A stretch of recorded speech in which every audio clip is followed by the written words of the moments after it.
Hi friends, இன்னைக்கு ஒரு சூப்பரான saree crochet design தான் பார்க்க போறோம். அதுக்கு 7 lines வந்து silk thread வந்து body color எடுத்துர்க்கேன். So body color வந்து நல்ல ஒரு மாம்பழ yellow color.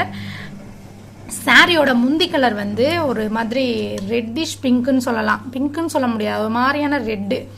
So copper zari வந்த சாரியோட ரைட் சைடில் இருந்து தான் டிசைன் போட போகிறோம். சாரியோட பேக் சைடில் இருந்து இந்த மாதிரி நான் 7 லைன் சில்க் த்ரெட்டை ஸ்டார்டிங்கில் நாட் போட்டு வச்சுருக்கேன். ஸோ அதை வந்து சாரிக்கு பேக் சைடில் வச்சுக்கலாம்.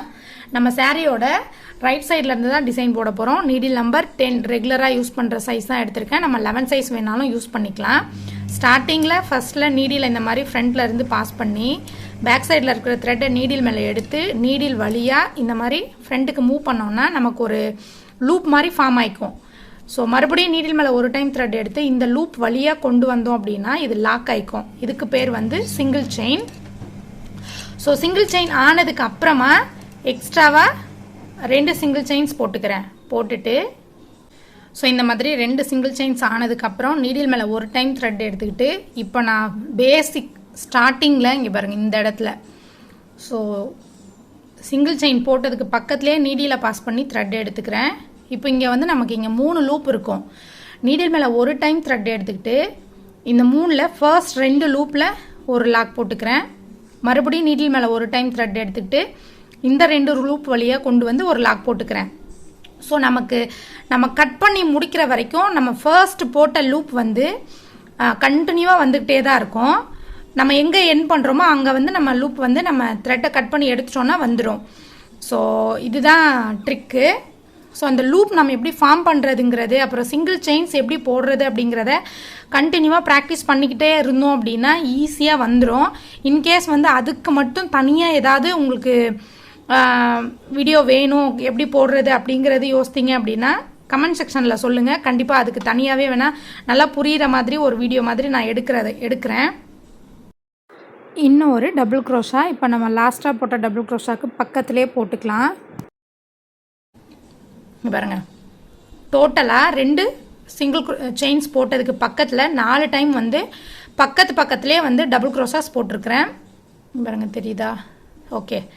ஸோ டபுள் க்ரோஷாஸ் போட்டுட்டு இப்போ மறுபடியும் 1 2 3 4 4 சிங்கிள் செயின்ஸ் போட்டுட்டு நீடில் மேலே ஒரு டைம் த்ரெட் எடுத்துக்கிட்டு ஸோ கொஞ்சம் கேப் இருக்கிற மாதிரியே விட்டுருக்கேன்.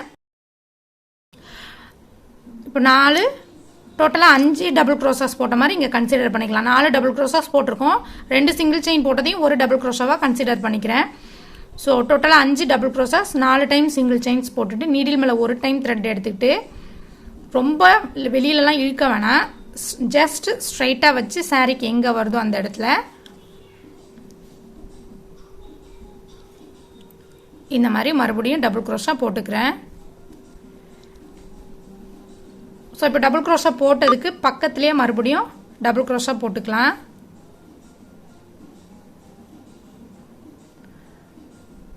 ஸோ ரொம்ப பக்கத்துலேயே போட்டுக்கலாம். ஒன்று மேலே ஒன்று மட்டும் ஓவர்லேப் ஆகாமல் பார்த்துக்கலாம்.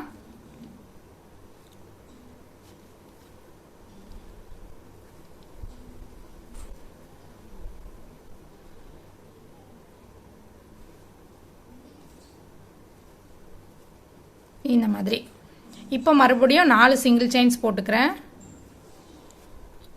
போட்டுட்டு இங்கே வருங்க, பார்க்குறதுக்கு இந்த மாதிரி வரும். ஸோ எகெயின் இப்போ நான் மறுபடியும் 4 சிங்கிள் செயின்ஸ் ஆனதுக்கப்புறம் சாரிக்கு ஸ்ட்ரைட்டாக வச்சு எங்கே வருதோ அந்த இடத்துல டபுள் க்ரோஷா போட்டுக்கிறேன். ஸோ சாரி ஃபுல்லாகவே பேஸ் லைன் இவ்வளோ தான்.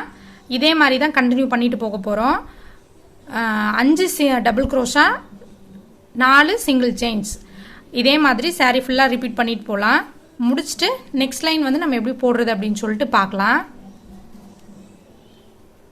நெக்ஸ்ட் லைன் போடுறதுக்கு 7 லைன் சில்க் த்ரெட்டு ஸ்டார்டிங்கில் இந்த மாதிரி நாட் போட்டு வச்சுருக்கேன். முந்தி கலர் தான் எடுத்திருக்கேன். ஸோ நாட் போட்டதை சாரிக்கு பேக் சைடில் வச்சுக்கலாம். ஸ்டார்டிங்கில் 2 சிங்கிள் செயின் போட்ட செயின் கேப்பில் நீடியில் இந்த மாதிரி பாஸ் பண்ணி பேக் சைடில் இருக்கிற த்ரெட்டை ஃப்ரண்ட்டுக்கு மூவ் பண்ணி ஒரு லூப் கொண்டு வந்துக்கலாம். இப்போ மறுபடியும் நீடில் மேலே ஒரு டைம் த்ரெட் எடுத்து அந்த லூப் வழியாக கொண்டு வந்து லாக் போட்டுட்டு அதுக்கு பக்கத்துலேயே மறுபடியும் சிங்கிள் க்ரோஷா போட்டு லாக் போட்டுக்கிறேன். போட்டுட்டு இப்போ சிங்கிள் செயின்ஸ் போட்டுக்கிறேன்.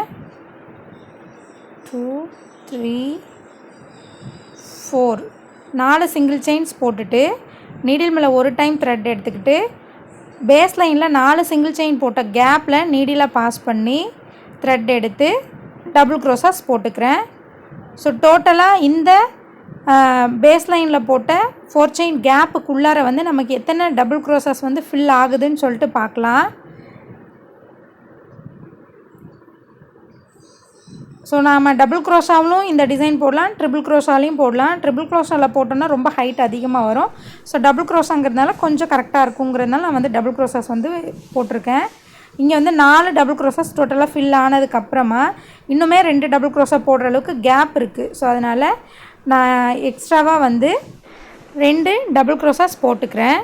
ஸோ டோட்டலாக வந்து இந்த 4 செயின் கேப்புக்குள்ளார 6 டபுள் க்ரோஷாஸ் ஆனதுக்கப்புறமா இந்த மாதிரி த்ரெட்டை மேலே எடுத்துகிட்டு ஸோ காப்பர் சரி இருக்கிறதுனால நான் காப்பர் கலரில் வந்து பீடு எடுத்திருக்கேன். பீடை த்ரெட்டுக்கு இன்சர்ட் பண்ணி பீட் லாக் பண்ணதுக்கப்புறமா இங்கே பாருங்கள் இந்த மாதிரி வந்திருக்கு. ஸோ பீட் லாக் பண்ணதுக்கப்புறமா நெக்ஸ்ட் இருக்கிற 4 செயின் கேப்புக்குள்ளார டபுள் க்ரோஷாஸ் ஃபில் பண்ணிக்கலாம். நம்ம ஃபஸ்ட்டு ஆர்ச்சுக்கு வந்து 6 டபுள் க்ரோஷாஸ் ஃபில் பண்ணியிருக்கோம். ஸோ அதே மாதிரி இப்போ இங்கேயுமே 6 டபுள் க்ரோஷாஸ் ஃபில் பண்ணிக்கலாம். ஸோ ஒன்று மேலே ஒன்று வந்து கேப் இருக்கிறதுனால டபுள் க்ரோஷாஸ் வந்து ஓவர்லாப் ஆகாமல் பார்த்துக்கணும் நம்ம இப்போ போடும்போது. இப்போ 4th டபுள் க்ரோஷா 5, அடுத்து 6th டபுள் க்ரோஷா ஆனதுக்கப்புறமா இப்போது சிங்கிள் செயின்ஸ் போட்டுக்க போகிறேன்.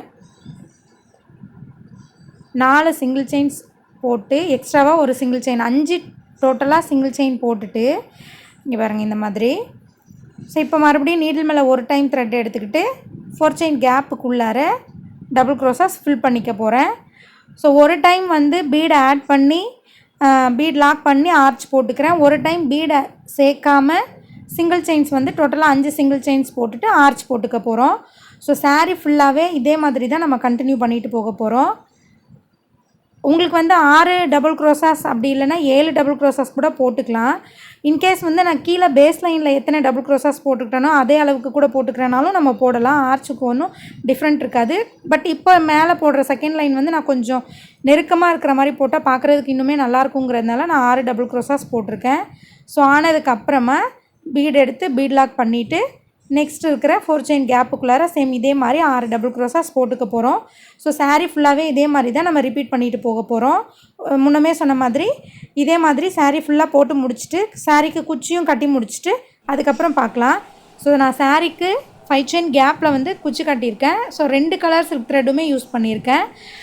குச்சி கட்டுறதுக்கு வந்து 110 லைன்ஸ் வந்து சில்க் த்ரெட் எடுத்துக்கிட்டேன். நம்ம அதை டபுளாக முடித்தோன்னா 220 லைன்ஸ் ஆகும்.